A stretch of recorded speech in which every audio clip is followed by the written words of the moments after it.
Okay, so enter Scarlett Johansson, the highest paid actress in the world who made $35 million this year. And the reason she's making so much money is because she built up a lot of her fame doing the Marvel movies playing Black Widow, where she was paid $15 million a movie. And even though her time with Marvel has come to an end, her time with comics hasn't, where it was just announced she would be in the new Batman movie, but we're just wondering what the hell her role is actually going to be. And the Batman with Robert Pattinson has a lot of potential, where the first one was a hit, making $772 million on a budget of $185 million, and even better, it got some really stellar reviews. But this has just been an unlucky franchise where the first headache they had to deal with was the pandemic, where this movie was originally announced in 2019 and it was supposed to come out in 2020 or 2021, but COVID completely shut that down and had to come out in 2022.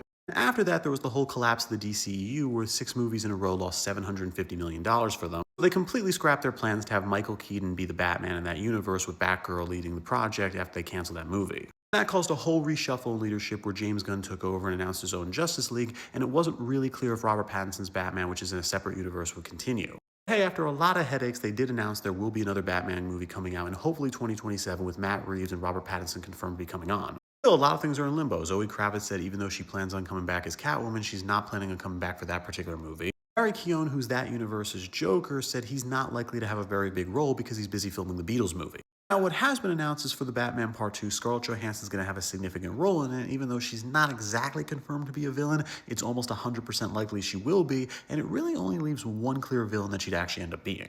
Let me just start by saying who she's definitely not going to be, and that's Harley Quinn. And even though Scarlett Johansson would probably make a great Harley, after the Joker 2 lost $200 million, and Margot Robbie never had much success doing her Harley Quinn movies, it's just not likely you're going to try Harley again. It's also not going to be Talia al Ghul, because I just don't think she's right for that character, and they'd also have to introduce Ra's al Ghul as well, and it seems like for the Robert Pattinson universe, they're trying to focus more on Gotham versus the world as a whole.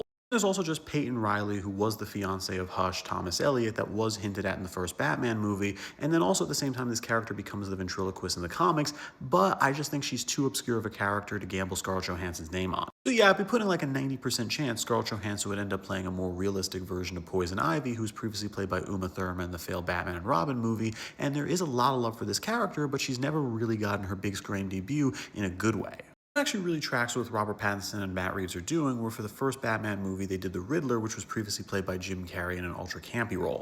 Scarlett Johansson is definitely perfect for Poison Ivy because she did the movie Lucy in 2014, where she sort of plays a similar character as this anti-human villain, and I could definitely see that being the angle they go for with a more realistic Poison Ivy. But still, I think there's one big problem here, and that's salary, where this could stop the deal from being inked, because Robert Pattinson was paid $3 million to do the Batman Part 1, but Scarlett Johansson's making way more than that at $15–20 million a movie, so Robert Pattinson might have to make less in his own movie. But still, I think it would be worth it because I think Scarlett would bring a lot of hype to this, and with that, I'm Charles Perrault. Please subscribe to learn something.